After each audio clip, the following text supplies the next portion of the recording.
नमस्कार दोस्तों, आप देख रहे हैं हमारा लोकप्रिय चैनल लेन देन न्यूज और मैं हूं आपका दोस्त दिनेश महेश्वरी। दोस्तों, धान का सीजन शुरू हो चुका है और अभी तक मंडियों में जितनी आवक होनी चाहिए उतनी नहीं हो रही है। पिछले साल से भाव भी काफ़ी कम चल रहे हैं। तो इन्हीं सब बातों पर चर्चा करने के लिए आज हमारे साथ हैं एक्सपोर्टर नीलेश जी पटेल, जो काफ़ी समय से चावल का एक्सपोर्ट करते आ रहे हैं और काफ़ी इनका नाम है एक्सपोर्ट में।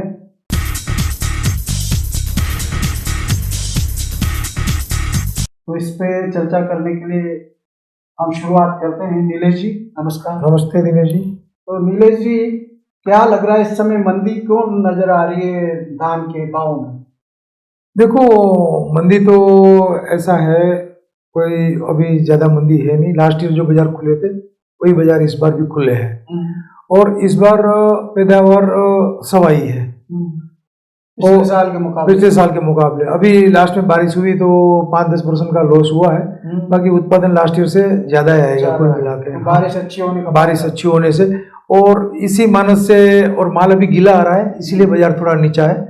बाकी अगर सूखा माल आज भी समझ लो 2700 से लेके 2950-2975 रुपये तक बिका हुआ है। 9 नंबर एक ही वेराइटी आ रही है और वो अभी 2700 से 2975 बिक रही है। तो पिछले साल जो वेराइटी आ रही थी, क्या वो इस बार भी आ रही है?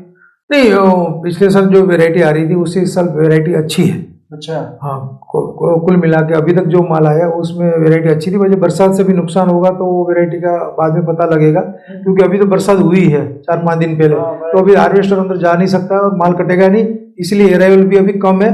बाकी हर साल 15-20 अक्टूबर के बाद ही अच्छी अराइवल बनती है। तो मेरा मानना है कि दीपावली के बाद बहुत अच्छी अराइवल बन जाएगी। नहीं, कुछ जैसे पड़ोसी मुल्कों में जो तनाव चल रहा है, क्या उसका भी असर एक्सपोर्ट पे पड़ रहा है? क्या लग रहा है इस समय? नहीं, अभी तो ऐसा कुछ इस साल नहीं लग रहा है। इराक ईरान में जो अपना चावल जाता है, सऊदी अरब में जाता है, वहाँ की क्या पोजीशन है इस बार? माल जा रहा है या नहीं? नहीं, माल तो अभी जा रहा है, कोई दिक्कत नहीं है। और एक्सपोर्ट भी गवर्नमेंट ने खुला कर रखा है और अभी माल जाने में कोई दिक्कत नहीं है। और ये पैदावार ज्यादा है इसीलिए थोड़ा सा अभी बाजार नीचा, गीला होने की वजह से भी गीला की वजह से माल।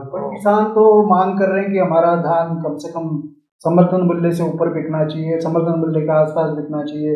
कुछ लोग 4000 रुपये क्विंटल की मांग कर रहे हैं। तो क्या वो उनकी डिमांड के हिसाब से भाव आने की उम्मीद है? नहीं, वो भाव आ जाएगा साहब। अभी थोड़ा उसमें वेट करना पड़ेगा, क्योंकि ये माल जनवरी फरवरी के बाद ये रेट आ सकती है एक बार, क्योंकि अभी तो माल का प्रेशर ही इतना है सब मंडियों में। माल बरसात आने से गीला माल कट गया तो सब मंडियों में माल ला रहे हैं।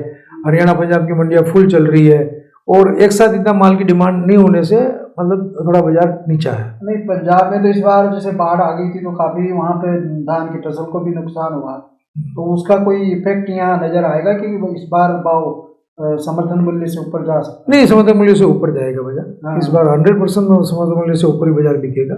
इसीलिए किसान को मेरा तो ये निवेदन है कि माल आराम से लावे, कोई जल्दबाजी नहीं करे, सुखा के लाए। अच्छा माल बरसा के सुखा के लाएगा तो अच्छा पैसा मिल सकता है।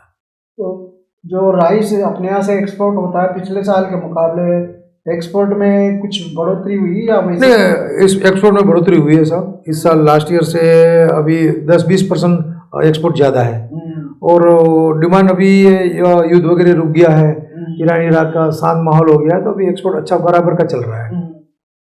तो अब आपको क्या लगता है कि ये भाव अगर बढ़ेंगे तो किसान माल लाएंगे या खाली सूखा माल होने के बाद ही भाव बढ़ेंगे?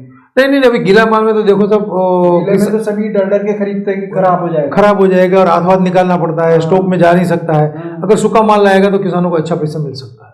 इसके अलावा गीले माल के जैसे आजकल तो आधुनिक तरीके की मशीनें, राइस मिलें आ गई, तो उसमें गीले माल को भी वो सुखा सकते हैं और तुरंत उसका माल चावल तैयार कर सकते हैं। ऐसी भी कोई मशीनें आ रही हैं आजकल? नहीं दिनेश जी, मशीनें तो सब सुखाने की होती है, ड्रायर होते हैं, सबके पास ड्रायर होते हैं। वो हम ये माल लेते हैं और पानी में डालते हैं स्टीम लगा के, फिर इसको सुखाते ही है।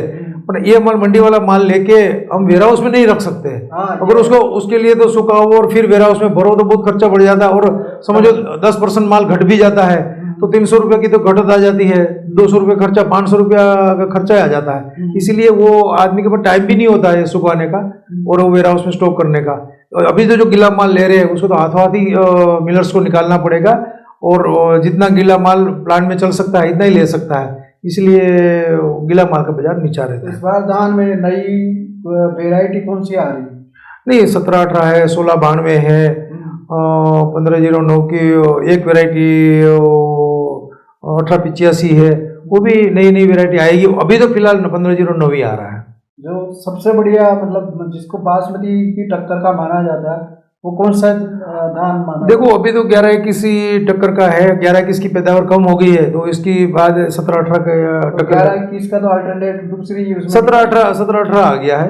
अब 17-18 ने ले लिया तो अभी तो टॉप में 17-18 ही रहेगा बाजार में। जैसे पहले पूसा 11-21 को ज्यादा अच्छा माना जाता है, तो ये पूसा के नाम की सारी वेराइटी अब बंद हो गई करीब करीब। हाँ, ये पूसा 1 एक आ रहा है जो बरसों से चली आ रही है, डुप्लीकेट बासमती, वो एक आ रही है पूसा 1। बाकी जो दूसरी वेराइटी थी वो तो इधर कम होती जा रही है। इसमें भी लंबे रेशे वाला जो चावल होता है वो कौन सी वेराइटी में निकलता है? पूसा 1 में भी निकल सकता है और 17-18 में भी निकलता है, दोनों में निकल सकता है। तो अब इनके भाव क्या क्या रेंज के चल रहे हैं? जैसे पहले आपने जो नाम बताया। देखो अभी नया माल तो दूसरी कोई वेराइटी आई ही नहीं है, अभी खाली 1509 मंडी में माल आ रहा है। ये क्या भाव चल रहा है अभी? औसतन 2500, गीला माल 2500 रुपया से लेके 2700 रुपया तक और सूखा माल 2700, 2750 से लेके 2950 तक का बाजार चल रहा है। और आगे ये बाजार 3000 रुपये क्रॉस कर जाएगा। तो कब तक ये भाव 3000 से ऊपर क्रॉस कर जाएगा, इसका कुछ अनुमान अपन लगा? ये तो अभी ये मान के चलो कि मेरे को ये लग रहा है कि वो 15-20 दिन, महीना भर में ये 3000 रुपया क्रॉस कर लेगा। मतलब ये अक्टूबर निकलने के बाद अपन उम्मीद कर सकते हैं? हाँ, अक्टूबर निकलने के बाद ये 3000 रुपये का क्रॉस कर लेगा और आगे जनवरी फरवरी के बाद अगले 2026 में बाजार मेरे को ये लग रहा है कि 1509 का भाव 3500 आसपास टच कर जाएगा, 3500-3600 रुपया। धन्यवाद नीलेश जी, आपने जो जानकारी दी धान और चावल के बारे में वो हमारे दर्शकों को पसंद आएगी ऐसी उम्मीद हम करते हैं। दर्शकों अगर ये वीडियो आपको अच्छा लगा हो तो लाइक कीजिए, शेयर कीजिए, साथ ही हमारे चैनल लेन देन न्यूज को सब्सक्राइब कीजिए। धन्यवाद।